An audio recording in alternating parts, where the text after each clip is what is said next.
પોરબંદરમાં દબાણ સામે તંત્ર એક્શનમાં આવ્યું। વેપારીઓને દબાણ હટાવવા કડક શબ્દોમાં કહેવામાં આવ્યું। 50 લાખની દુકાન છે, કરોડ રૂપિયાની દુકાન છે, કયા વેપારીને કાટલો પકડીને બહાર કાઢ્યા? લારીઓ ને લારી પોરબંદરમાં નહીં રહેવા દઉં। મારી બદલી નાગાલેન્ડ થાય કે મણિપુર થાય। પોરબંદર શહેરમાં ગેરકાયદેસર દબાણ સામે તંત્રએ તવાઈ શરૂ કરી છે। શહેરમાં તંત્ર અને પોલીસ દ્વારા દબાણ હટાવો ઝુંબેશ શરૂ કરાઈ છે, જેને લઈ વેપારીઓમાં ભારોભાર રોષ છે। મોટી સંખ્યામાં વેપારીઓ પીઆઈને આ મુદ્દે રજૂઆત કરવા પહોંચ્યા, પરંતુ આ તરફ પોલીસે પણ વેપારીઓને સીધો સંદેશ આપ્યો છે કે રસ્તાઓ પર દબાણ નહીં ચલાવી લેવામાં આવે। પોલીસનું કહેવું છે કે શહેરના મુખ્ય બજારમાં દબાણોના કારણે ટ્રાફિક જામ થાય છે, જેના કારણે વાહન ચાલકો સામાન્ય જનતાને ભારે હાલાકી વેઠવી પડે છે। પોલીસે સ્પષ્ટપણે કહ્યું છે કે ટ્રાફિકને અડચણરૂપ થતા તમામ દબાણો દૂર થશે।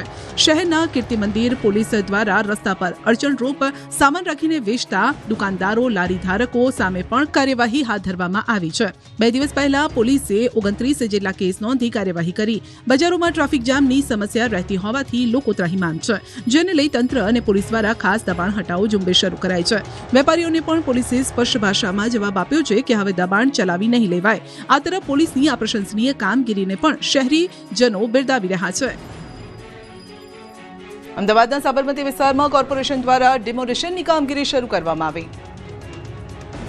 કોમનવેલ્થ ગેમ્સની યજમાની કરવા માટે હવે અમદાવાદ તૈયાર થઈ ગયું છે, ત્યારે શહેરના મોટેરા વિસ્તારમાં સ્ટેડિયમ આસપાસ તંત્ર દ્વારા રસ્તા ખુલ્લા કરવાની કામગીરી શરૂ કરાઈ છે। સ્ટેડિયમની નજીક પસાર થતા ટીપી રોડ ખુલ્લા કરવામાં આવ્યા અને ડિમોલિશન શરૂ કરાયું। મોટેરા વિસ્તારમાં આવેલા બળદેવનગરમાં વહેલી સવારથી મકાનો તોડવાની કામગીરી શરૂ કરાઈ છે।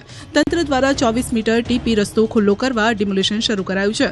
સાબરમતી પોલીસના ચુસ્ત બંદોબસ્ત સાથે કોર્પોરેશનના પશ્ચિમ ઝોનના એસ્ટેટ વિભાગ દ્વારા કાર્યવાહી હાથ ધરાઈ।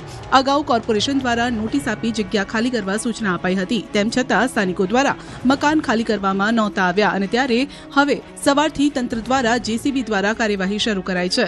તંત્ર દ્વારા હિતાચી મશીન, 2 જેસીબી સહિત મજૂરો દ્વારા દબાણો દૂર કરવા માટે કવાયત હાથ ધરાઈ। સાંજ સુધીમાં તમામ બાંધકામ તોડી જગ્યા પરથી દબાણ હટાવી દેવાશે।